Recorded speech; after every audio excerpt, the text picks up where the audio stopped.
Salam, puji Tuhan, Bapak Ibu Saudara dikasihi oleh Tuhan.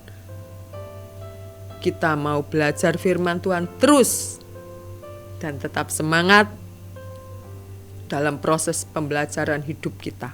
Puji Tuhan, mari kita berdoa bersama-sama Bapak Ibu. Puji Tuhan, Bapa di dalam surga, kami mau berterima kasih lagi kepada Tuhan karena Tuhan masih memberikan kesempatan untuk kami belajar firman-Mu. Dan kami rindu Tuhan, kami tidak pernah bosan, kami tidak pernah lelah untuk belajar firman-Mu, karena semua itu menguatkan kami Tuhan Yesus. Terima kasih di dalam nama Tuhan Yesus, haleluya, amin. Puji Tuhan, Bapak Ibu Saudara yang dikasihi oleh Tuhan, saat ini kita akan belajar di dalam kitab Yunus, haleluya, kitab Yunus. Dan pada pagi hari ini saya akan memberikan judul yaitu bandel. Kata orang Jawa itu ngeyel ya. Bandel atau ngeyel. Ya, tidak mau nurut.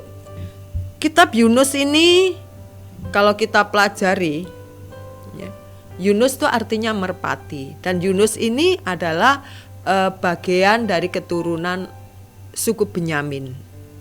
Di dalam kitab Yunus 1 ayat yang ketiga, kita hanya belajar di dalam ayat 1 sampai 3, nanti kita akan belajar dari 4 sampai ke ayat-ayat berikutnya ya Bapak Ibu ya. Kita tuntaskan untuk kitab Yunus ini, bersama-sama kita belajar.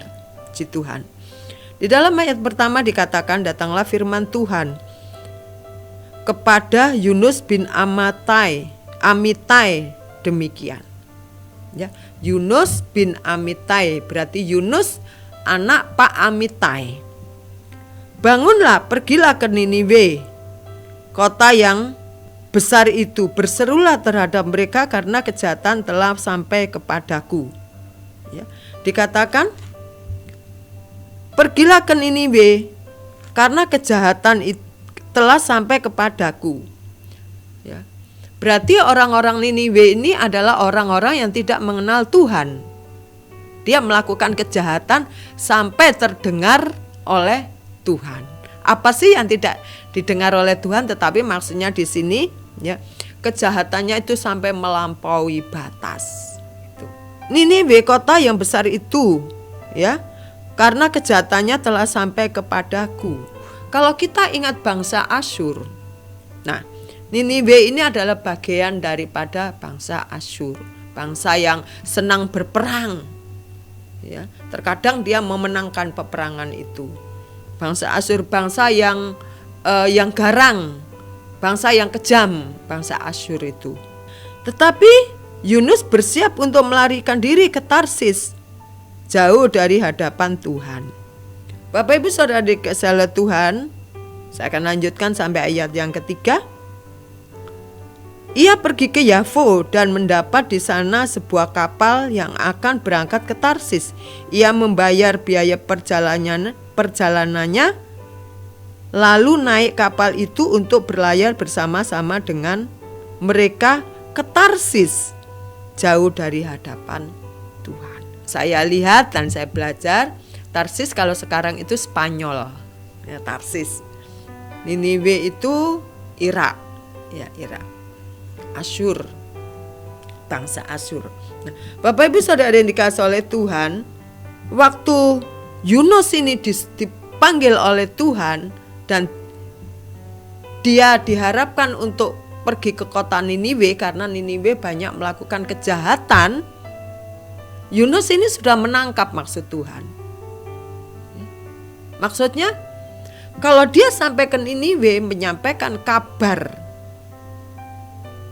agar mereka bertobat, Niniwe gak jadi dong dihukum oleh Allah. Karena dia berbalik, karena dia bertobat, bisa jadi itu. Ya. Bukan Niniwe ini tidak pernah mendengar kabar bagaimana kedahsyatan Tuhan, ya. Bagaimana kedahsyatan dan kebesaran Tuhan.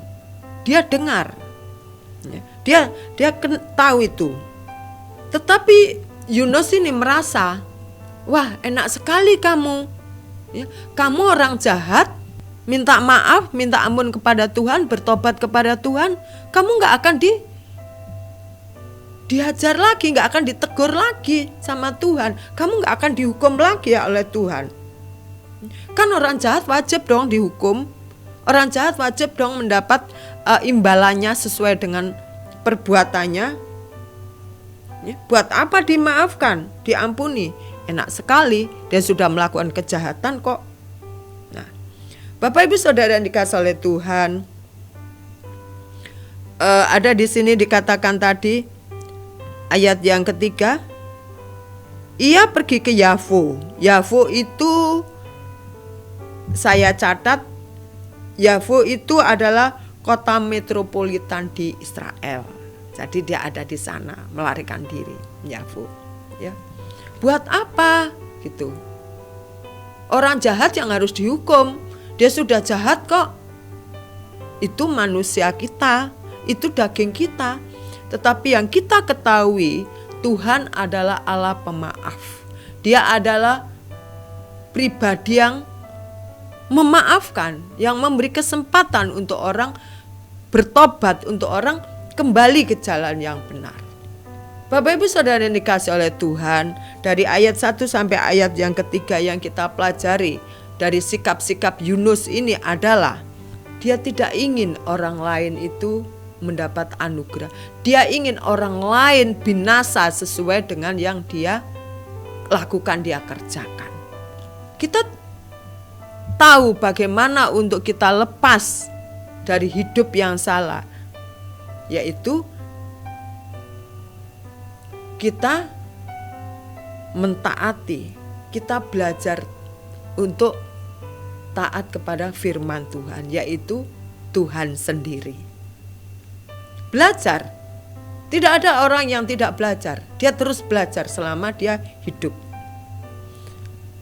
Di dalam Injil Matius dikatakan, kasihlah sesamamu. Di dalam kitab Roma, coba kita lihat Roma 12 ayat 21 Bapak Ibu. Kalau Bapak Ibu ada di rumah sempat membuka, saya persilakan Roma 12 ayat yang ke-21. Haleluya. Bunyinya demikian Bapak Ibu. 12 ayat 21. Ya, janganlah kamu kalah terhadap kejahatan, tetapi kalahkanlah kejahatan dengan kebaikan. Itu perintah Tuhan. Kasihlah sesamamu seperti dirimu sendiri.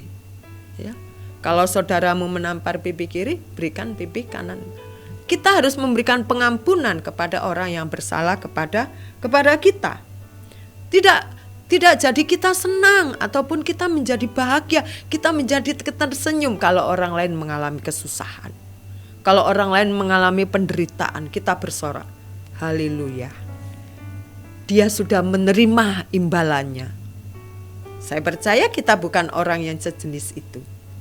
Ya. Kita menolong dia.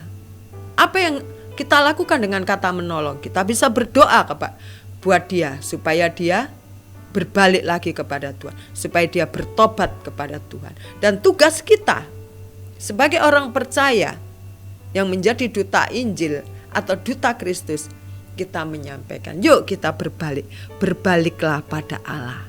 Amin. Puji Tuhan, puji Tuhan. Bapak Ibu Saudara yang dikasihi oleh Tuhan, saat ini kita belajar dari Yunus agar kalau Tuhan perintahkan apa dalam diri kita, kita tidak ngeyel, kita tidak semau gue, kita tidak ngotot dengan pendirian kita yang kekeh. Kita dengarkan Tuhan bicara apa dan kita kembalikan kepada firman, bukan dengan logik kita. Amin. Sehingga hidup kita akan sejalan seturut dengan yang Tuhan mau. Puji Tuhan, mari kita berdoa bersama-sama. Terima kasih Tuhan. Secara manusia tentulah kami ini orang berdosa yang selalu menginginkan orang lain mengalami hal-hal yang tidak baik.